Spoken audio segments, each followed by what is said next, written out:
Come here. Come here, sit here. Frankie, come here. Sit, Frankie, sit. Frankie, sit. Say bye-bye. Say bye-bye. Bye-bye. Good job. Well, when you follow Olivia Munn on social media, you can feel the love she has for her dogs, Frankie and Chance. Her passion for animals has led her to a new partnership that's very close to her heart. More on that in a little bit. But first, welcome, Olivia. Hey. So great to see you. Hi. Olivia, you're looking as beautiful as ever. Too. And I know off air, I just want to fanboy a little bit. I've been such a big fan of yours, both as a host and transitioning to acting. And I loved you on as Sloan Sabbath in Newsroom. So just wanted to put that out there. We're both first generation kids. The more I get to know about you, I'm a bigger fan. Thanks so much. I mean, I was actually just talking with my friends last week. We were talking about who our crush was. Was it Zach or Slater? And it was Slater for me the whole time. See, look, I mean, so this is very exciting. I'm the president of the Olivia Munn fan club. And you're an animal lover. I love that you post about your dog. I got 3 dogs and myself at home. Frankie and Chance are adorable right there. And they're just, to me, like a home isn't complete unless it has at least a dog or 2, right? Yeah, I mean, my dogs completely changed my whole life, my world. That's Chance licking like any kind of lotion off my leg. That's Frankie just running the household.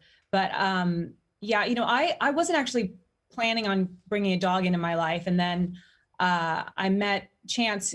I rescued both of them, but I met Chance and I knew instantly. One of my friends said, "Do you want to meet the coolest dog in the world?" And I thought, no, because I knew I would just have to take the dog. And I met Chance and he changed my whole life. And then I brought Frankie in to be a little companion for Chance, because I started realizing that when I was off filming, Chance was, even though he was surrounded by a lot of people, he was getting really depressed. And then he wasn't eating for a few days. And so the vet told me that he was depressed, which was surprising to me because I thought he was getting a lot of stimulation, but I realized that he needed another constant soul. And so I got Frankie. I saw the back of Frankie's head on an Instagram for a rescue site. And I was like, that's my dog. That's my baby. And I can't imagine my life without them, as you know, when you have pets. It's the best because, and sort of similar thing, I kind of got my dog for my dog to keep them, keep themselves entertained. And is it true you like to hook up other people with dogs? I know you're an advocate for pet rescue, but you actually helped Henry Golding find a pet, true? Yeah, you know, during the pandemic, it was so great to see so many people want to open up their homes to foster dogs, because during the pandemic, when everything was shutting down, a lot of dogs were getting euthanized. Oh yeah, that's Liv and Henry and their pup, and so they reached out and they really wanted to rescue a dog and foster a dog, and so they were one of so many people that opened their homes to dogs that were in shelters during the pandemic, and really gave them a second chance at life, because a lot of them were at risk of being euthanized.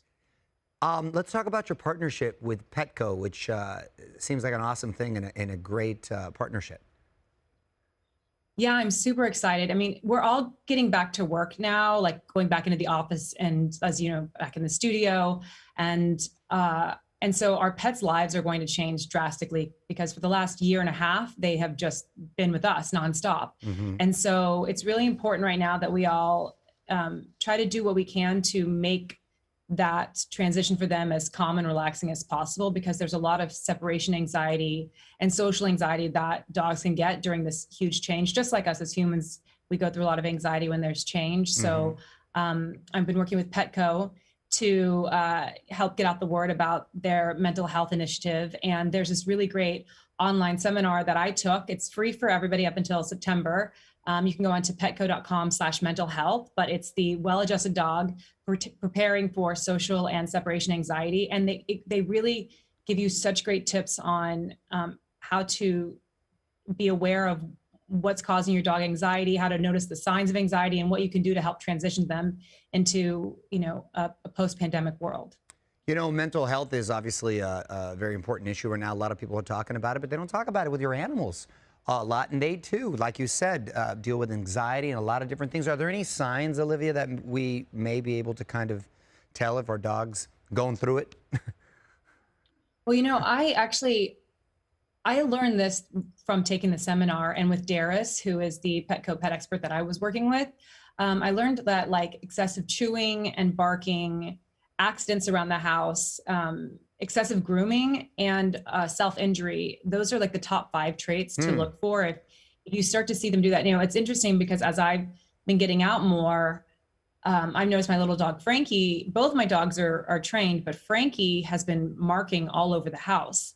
And I'm so confused by it, but Darius helped me to understand like that's part of his separation anxiety and that's what he's going through. So I've been able to create more of a pattern for them when I leave the house. So I trained for a while with them. Like every time I'd leave for 5 minutes and then I have a place for them I crate train them. So they're in their crate and I give them a treat. So like learning what their anxiety traits were and then now putting them into practice and trying to mitigate them as much as possible has been extremely helpful. Those are great because tips. once they have anxiety, we have anxiety. Right. Then it's a vicious circle.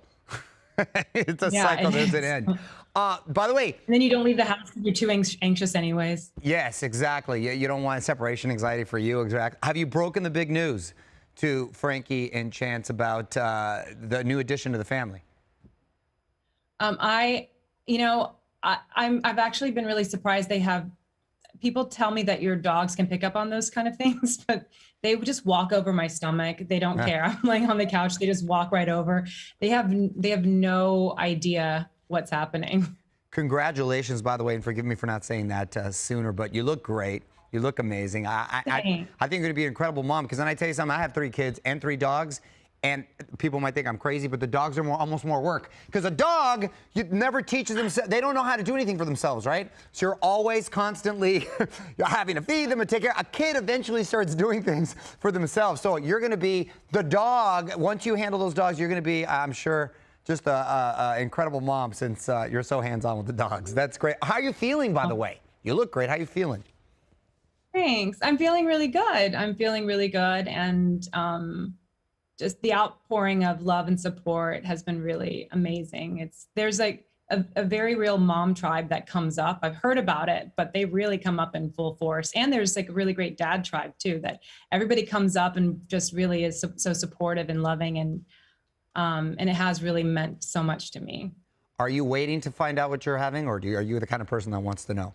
The only reason I mention it is because I waited all 3 of my kids, and I always tell everybody, think about it, it's the best surprise ever.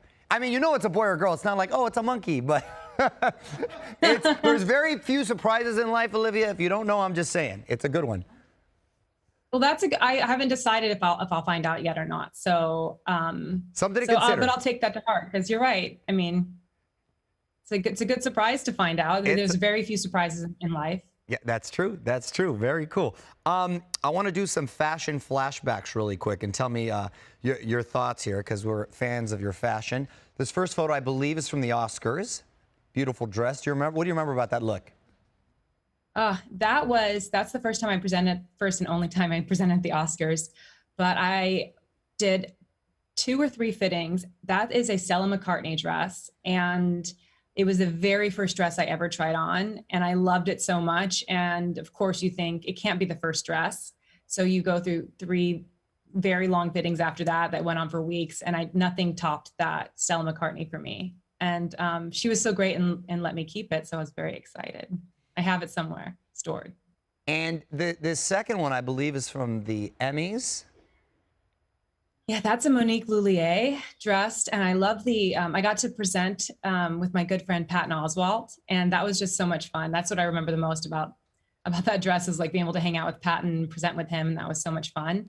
But that dress, it felt like, had like a mermaid feel with the colors. It has there's a green shimmer to it as well. I loved that dress. The lighting was really bright that day. I remember it was like the sun was coming down plus the lights, and I remember I could barely see on the red carpet. The Emmys, it's always like 1,000 degrees on that red carpet right there because it's always in the middle of the summer. And the last one, I believe, is from the Met Gala? Yeah, that was I think that was the last time I went, and that was with H&M, and they were so wonderful. They actually were sewing that onto my body and I would go in for different fittings, and they would just be sewing it directly onto my body. And And I loved it so much, but that was the Met that I had to leave as soon as the appetizers came, because the headpiece I was wearing was made of like this vintage metal. And I'm sitting there and I started bleeding down my head. Wait, what? And oh my God. Yeah, because the metal was like scraping into my head. So I had to like leave. I left. I left. I felt so bad because it's such a big production and it's such an exciting place to be and it's so much fun. But I couldn't take the mesh thing off because then it was just bloody and scabby there. And so then I left. But the bonus about being able to leave early was that I was able to witness Katy Perry's wings having their own van valet and pull up and watching her wings just get loaded into a van. I was like, this is like, I had a little moment of the Met that a lot of people weren't getting to see. That's a great story. That might be the first fashion injury I've ever heard of. There's many. Oh that was the first one that was just like blood down my face. Wow. People probably thought it was part of the outfit because the Met Gala is always so outlandish right there. Yeah, that's a good point. Thank you so much for your time. Congratulations on everything. Hopefully we'll get to see you in person soon.